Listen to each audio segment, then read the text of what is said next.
देखिए, जिस घड़ी का इंतजार था वो घड़ी आ गई और अब देखिए कि विधानसभा में वित्त मंत्री सम्राट चौधरी ने बजट पेश किया और आपको बता दें कि ये बजट जो है 3,17,000 करोड़ का है। बजट 23,885 करोड़ रुपया था, वो इस साल 2025 में बढ़कर 3,17,000 करोड़ का हो चुका है। और देखिए, आपको बता दें कि निजी निवेश को जो है प्रोत्साहन इसमें दिया गया है।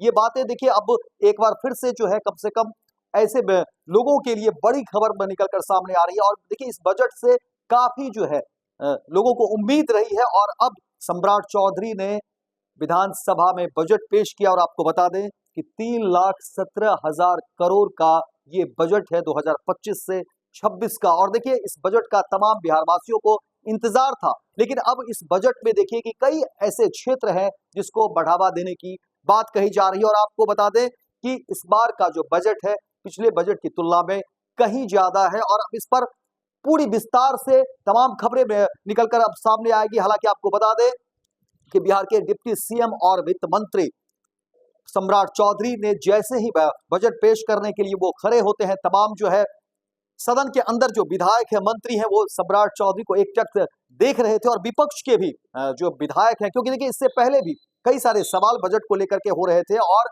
कई उम्मीदें जो है विपक्ष भी जो है की तरफ से लगातार हो रही थी कि आखिर तमाम जो बिहार के मुद्दे हैं, अलग अलग जनहित के जो मुद्दे हैं उसको सुलझाने की बात हो रही थी और अलग अलग विभाग को लेकर के कि आखिर उसमें किस तरह से बढ़ोतरी होगी, उसके विकास के आयाम कैसे होंगे, कैसे तमाम विभागों की जो बेहतरी होगी और कई ऐसे मुद्दे रहे हैं जिसको लेकर के विपक्ष भी पूरी तरह से हमलावर रही है। लेकिन अब जब सम्राट चौधरी ने बजट पेश किया और 3,17,000 करोड़ का जो है ये बजट उन्होंने पेश किया है और इसमें कहा जा रहा है कि निजी निवेश को प्रोत्साहन देने के लिए उसको जो है बढ़ावा देने की बात सामने आ रही है और क्या कुछ इसमें निकल कर आता है, फिलहाल देखिए और सुनिए सम्राट चौधरी को।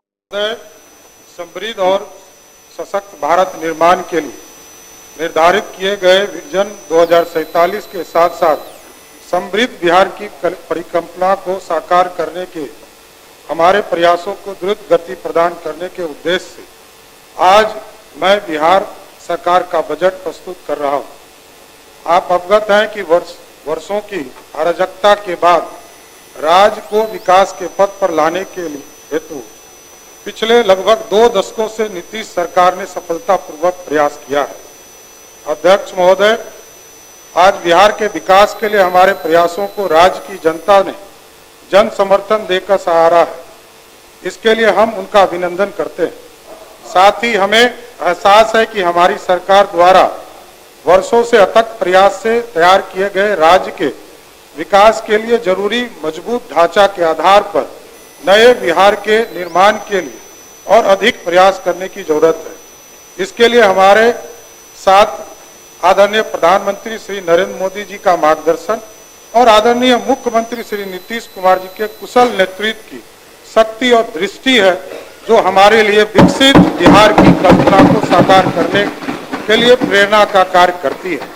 महोदय, राज्य के विकास के लिए हमारे लक्ष्यों की प्राप्ति के लिए आदरणीय प्रधानमंत्री नरेंद्र मोदी जी द्वारा दिए गए मंत्र सबका साथ, सबका विकास, सबका विश्वास और सबका प्रयास महत्वपूर्ण है। साथ ही आदरणीय मुख्यमंत्री श्री नीतीश कुमार जी का संकल्प न्याय के साथ विकास हमारे लिए प्रेरणादायक शक्ति कार्य करती है। एक ओर जहां आदरणीय प्रधानमंत्री नरेंद्र मोदी के नेतृत्व में केंद्र की वर्तमान सरकार राज्य के विकास के लिए राज्य सरकार के साथ सहयोग कर रही है, वहीं आदरणीय मुख्यमंत्री जी नीतीश कुमार जी के नेतृत्व में राज्य की सरकार ने अपने राजकोषीय संसाधन से अतिरिक्त केंद्र की सरकार से मिलकर रहे सहयोग का भी राज्य के विकास के लिए एक सुव्यवस्थित तरीके से उपयोग किया है।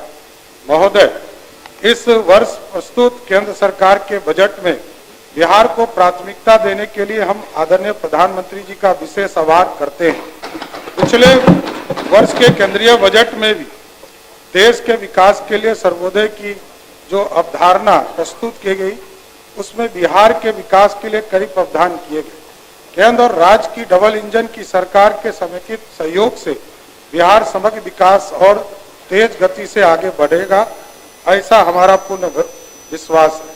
महोदय, आदरणीय नीतीश कुमार जी के नेतृत्व में हमारी सरकार ने आने से पहले 2004-5 में जहां बजट 23,885 करोड़ रुपया था, वो इस साल 2025 में बढ़कर 3,17,000 करोड़ का हो चुका है।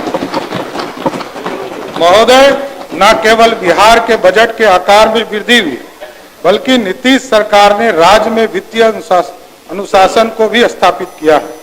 राज्य सरकार ने अपने वित्तीय प्रबंधन को तय मानकों के भीतर रखा है।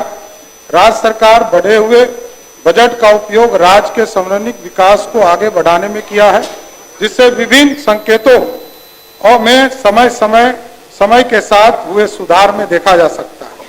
खासकर आधारभूत संरचना, शिक्षा, स्वास्थ्य के क्षेत्र में अभूतपूर्व कार्य इस दौर में हुए। राज्य की जनता ने जो विश्वास हम पर जताया है, उस विश्वास के माध्यम से हम राज्य को विश्वास के विभिन्न आयामों के नए स्तर पर ले जाने के लिए संकल्पित हैं। कुल मिलकर राज्य में आर्थिक एवं राजकोषीय नीति के बारे में संक्षिप्त रूप से सदन को अवगत कराना चाहूंगा कि हमारी सरकार ने वित्तीय समेकन एवं अनुशासित वित्तीय ढांचा को सुदृढ़ करते हुए जहां एक ओर राजस्व बचत को 2024-25 के 1121 करोड़ दशमलव 41 करोड़ रुपया से बढ़ाकर वित्तीय वर्ष 2025-26 में 8,831.18 करोड़ किया है। वहीं दूसरी ओर राजकोषीय उत्तरदायित्व एवं बजट प्रबंधन अधिनियम द्वारा निर्धारित राजकोषीय घाटा को सकल राज्य घरेलू उत्पाद पर 3% की निर्धारित सीमा के भीतर रखा है। इस बजट में अनेकों संस्थागत नीतियों को सहज और सुगम बनाया गया है, साथ ही निजी निवेश को प्रोत्साहित किया गया है। पैनोरमा ग्रुप, जो सोचता है वो करता है। आपके अपने सपनों का आशियाना। ये लो, मुंह मीठा करो। आज मैंने अपना जॉब छोड़ दिया, अब हम पूर्णिया वापस जाएंगे। जॉब छोड़ दिया है? मतलब ये घर कैसे चलेगा? हम करेंगे क्या? और माँ बाबूजी क्या बोलेंगे? इसलिए मैं एक और मिठाई का डब्बा लाया। अपने बिजनेस के लिए लोन अप्रूव हो गया। अरे लोन अप्रूव हो गया वो तो ठीक है, लेकिन पूर्णिया में हम रहेंगे कहाँ? अपना घर भी तो नहीं है वहाँ। इसलिए तो एक और मिठाई का डब्बा अलग से लाया हूँ। हमने पूर्णिया में घर ले लिया है, पूर्णिया के ई होम्स पैनोरमा में। पूर्णिया में पैनोरमा ग्रुप लेकर आए हैं ई होम्स पैनोरमा। बड़ा घर, आलीशान जिंदगी और अत्याधुनिक सुविधाओं के संग। अरे अब क्यों मुंह मीठा करवा रही हो? क्योंकि हम घर वापसी जो कर रहे हैं। घर वापसी की खुशी पूर्णिया में ई होम्स पैनोरमा के संग। ई Homes Panorama, luxurious lifestyle redefined.